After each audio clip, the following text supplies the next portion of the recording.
I might be kind of alone in this thought process, but I feel like there aren't really many trap producers that I want to hear a full album from, except like Metro. Like, I love a lot of other trap producers, but no others do I like enough to the point where I'm genuinely would be very excited to hear an album, like a producer led album like this.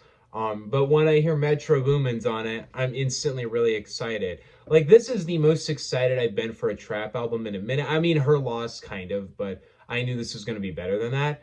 Um, and for many reasons, this is a trap album I was very uniquely excited for, mostly because I think Metro is without a doubt the best trap producer of all time. I don't actually really think it's debate at this point. He's produced some of the best albums in trap, some of the biggest hits in trap. For me, his production is just so consistent and amazing. And pretty much whenever he produces on a trap album nowadays, it ends up being my favorite song on the album.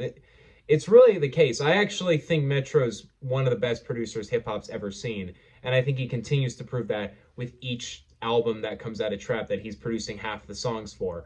He's such an incredible artist. He's helped so many legends put out so many hits. And also his albums where he's done all the production, like the Savage Mode albums from 21 Savage, Without Warning, Not All Heroes Wear Capes.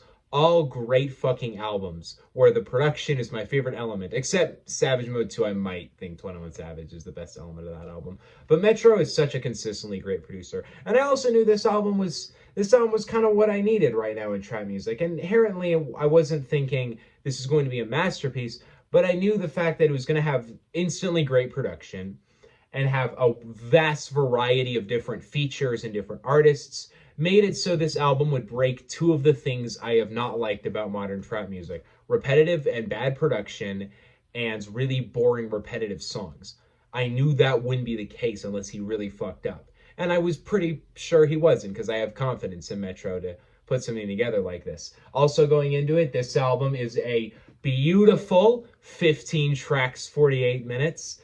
It is a fucking perfect length. More trap artists need to go for that length. But yeah, it also has tons of amazing fucking features on it. But yeah, let's decide. Let's just kind of dig through this track list. I don't have a script today, so there are a couple tracks I won't have a whole lot to say on, but we'll go through these. The opening track, On Time, is fucking great. Actually, I don't think it's. I feel like I wish that they kind of picked a sound. It's one of those songs where it's like a 3-minute song that seems to do three different things. Like, you kind of feel like you're getting into this mode and then it switches up. I think a John Legend produced Metro intro would have been sick, but it kind of doesn't really go there. But there are a couple moments on this album where the ad lib says like Metro fucking Boomin'. That shit got me hyped. And also when you got Morgan Freeman in the back saying, if Metro don't shoot you, oh motherfucker, you better run. Like, that, it's so fucking good. The intro itself is okay. It's not my favorite track, but it's a fun way to start the album off on. We get the first track here, Superhero, though, with Future and Chris Brown, which, by the way, is one of my favorite Future rapping performances of the past couple years, honestly. I thought he fucking killed this. Metro's beat on here is so smooth and good. The way they interact, as per usual with Future and Metro, is just so organic and natural. And to me, this song kind of was what I was hoping I Never Liked You would be, or at least the majority of I Never Liked You, because there are songs like 7:12 p.m. and Keep It Burnin', the Future part, that I think do display this kind of Future sound. But this song to me is just a great fucking hit. And then Chris Brown comes in for the last minute and doesn't really do anything for me. But the first 2 minutes are fucking great. Too Many Nights with Future and Don Toliver. Proof that Don Toliver is not mid. After that Life of a Don record, I kind of got in the sentiment of, hey, maybe Don isn't really going to have that amazing of a future. Because I didn't love that album that much. I thought it was okay. But no, Don is so fucking smooth on this track. Honestly, I think Don is better on this song than Future is. I think the way the beat is also fucking great on this song. Don just fits so smoothly over it. It is such a goddamn good song. It's easily one of my favorites on the whole project. Raindrops to Travis Scott is a pretty good song, I will say. But it does kind of keep up the thing that I felt for the past couple years with Travis, where I feel like everything he does nowadays, it's just he punches under his weight almost on everything I hear him on now, even like features like this. Then you had like Down in Atlanta, which also came out this past month. I didn't even react to that song. That was a song I would have totally reacted to if they didn't play the whole fucking song on Snapchat prior to it. Like I had literally nothing to give it. I had nothing to say. What the fuck is that?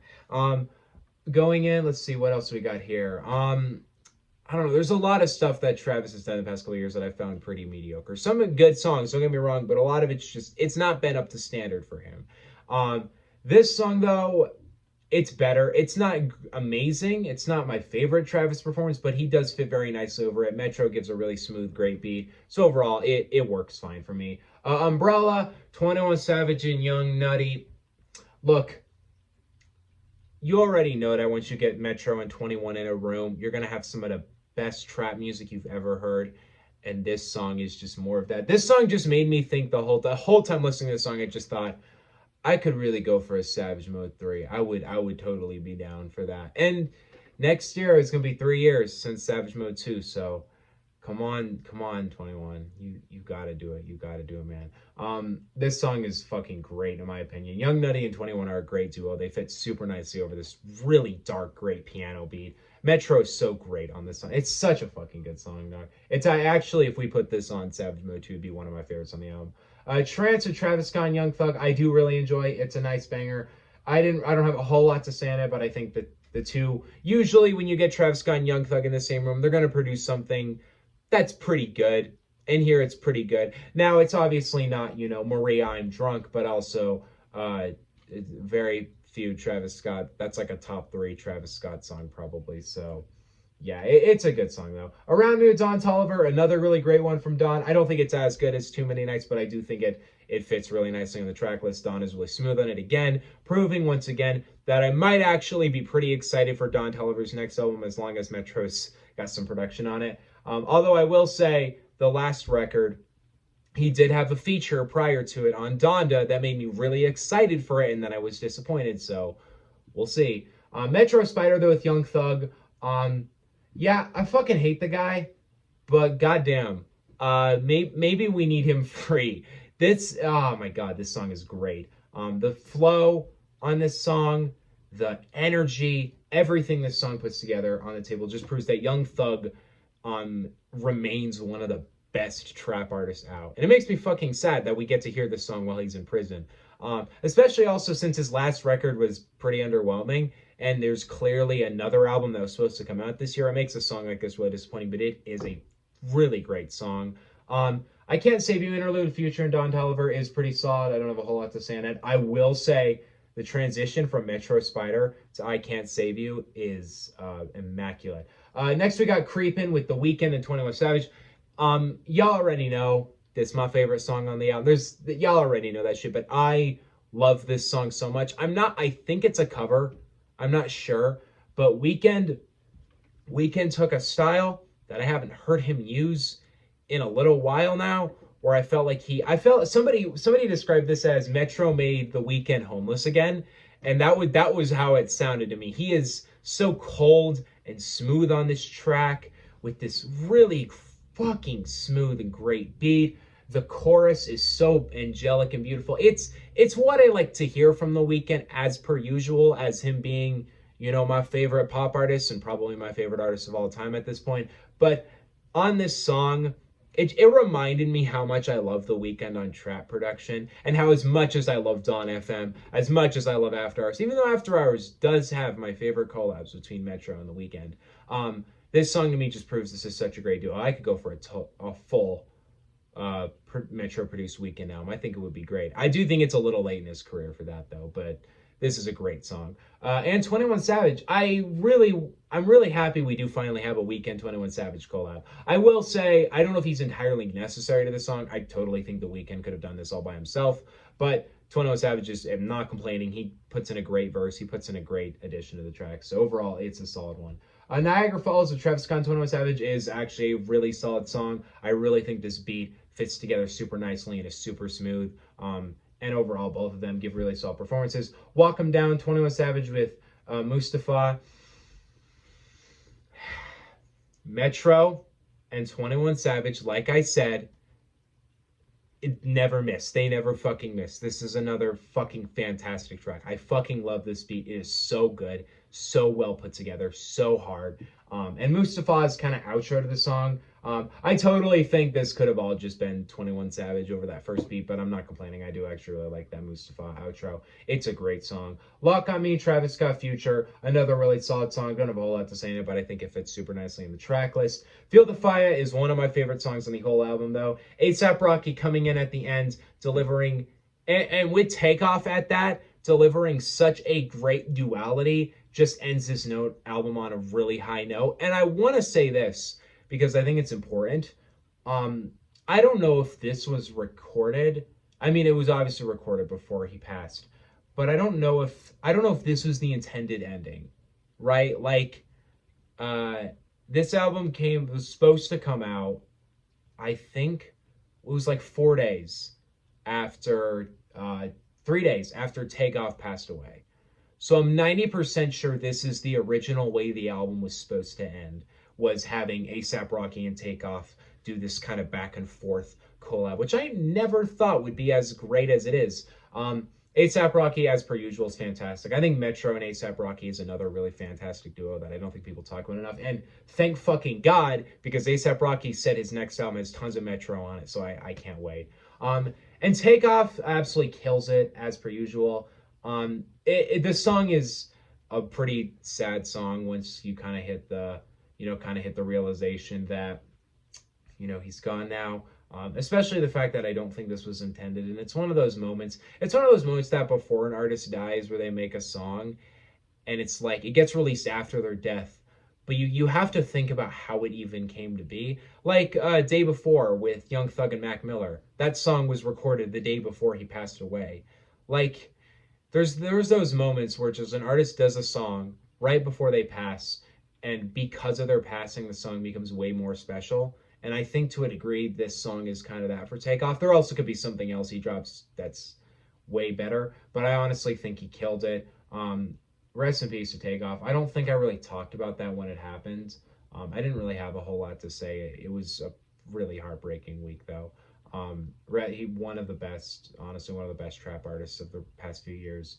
And yeah, we end the album off on, we have a bonus track here with Gunna, which I think does pretty well. I'm not a big fan of Gunna. I'm normally not that into his stuff, but I think him and Metro usually come together to produce something great. But god fucking damn it, Metro. Metro got the best trap album of the year without question. The best trap album of the past 2 years, honestly. The only other trap album this decade I think is in the same ballpark as this is Savage Mode 2, which I do think is slightly better.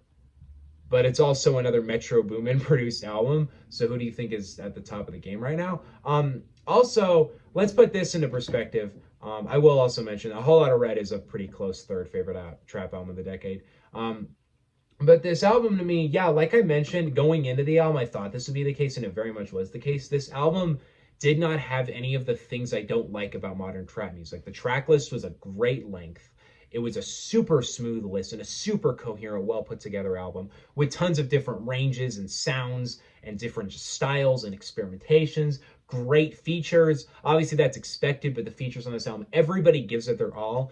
This album to me, I never loved Not All Heroes Wear Capes. I like it. It's a pretty good album, but I never loved it as much as I hoped I would. To me, this album, though, does what that album, I think, didn't really meet to me. The tracks are super cohesive, super well put together. Every artist just gives it their all. There's no bullshit on this album. There's no fucking around. There's no wasting time. It's just heavy energy, great beats, great rapping, and it made me have a moment of, damn, I kind of miss when this was like every trap album coming out. Like, there was a time where an album like this wouldn't stand out as big as it does right now. But for me, this stands out far above any other trap album I've heard this year. It's such a fucking fantastic project. Metro, and my favorite part about it even is that Metro, I feel like his soul is in the project. One of the things that I always lack with these producer style albums is a lot of the time the producer kind of gets to sit in the back and just, it's a bunch of other people's songs in like a playlist. But Metro really makes his presence and his style really felt on the album. Like, there are certain tracks in here that I don't feel like, they don't just feel like, a song like Superhero, because I skip it before Chris Brown comes in.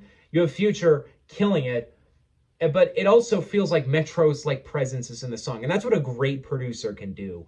Um, Overall, it's a fantastic project. It proves that Metro is still probably the best trap producer of all time. It proves that this album also has a lot of my favorite trap artists. It makes me hope that, Future, Future, I think is supposed to have an album with Metro. That's exciting. It makes me hope 21 Savage gives us new music soon. It makes me really hopeful Utopia's around the corner. It makes me hope that they release whatever Young Thug has outside of prison, because he's not getting free, but maybe. Then it makes me hope. I hope Don Toliver gets in his bag as much here on his own solo project. But it was really cool to see this group of people just come together and produce such an enjoyable, fun, hard hitting record. All the points. Not only is it easily my favorite trap album of the year, I think it's one of my favorite albums of the year. Fantastic work from Metro. And yeah, I think this album is a great listen. Please check it out. I'm gonna give Heroes and Villains by Metro Boomin a really solid A minus. I give that rating out a lot, I know, but this is a pretty solid one. See you guys next time. Next review, the next video will be a review of SZA's SOS, which is actually fucking dropping tonight. What? A whole new SZA album. 20 new songs tonight. I can't fucking believe it. What else is there? Oh, I think there's also a new Boogie with a Hoodie album, whom I've never really listened to an album from him, but I might let this be my kind of intro because it seems like a pretty big project for him. And what was the other one? Oh, I think the Mount Westmore album with Snoop, Cube, 40, and Short is coming out, which I think all those guys are pretty washed up. But I'll give it a listen. I'm too big of a '90s hip hop fan to ignore it. Other than that, though, next week, fucking Ab-Soul is coming out with a new. I can't believe it. It's been 6 years. He's back. After that, I don't know if there's anything else coming out that I'm really excited for, except Little Sim's new album. I don't know if it's dropping. I don't know when it's dropping. It might be another couple weeks or so, but if we could get another fucking Little Sims album by the end of the year, we could have a great end of the year. And I'm also working on listening to a bunch of albums I missed throughout the year for my end year lists, which will come around Christmas. Remember, top 100 best songs of the year, top 10 worst songs of the year, top 25 best albums of the year, and top 10 worst albums of the year. And then on January 1st, we'll do the top most anticipated albums of 2023. God damn it. I've been doing this too long. I've only been doing it 2 years, but I think that's too long now. See you guys next time. Peace out. Bye.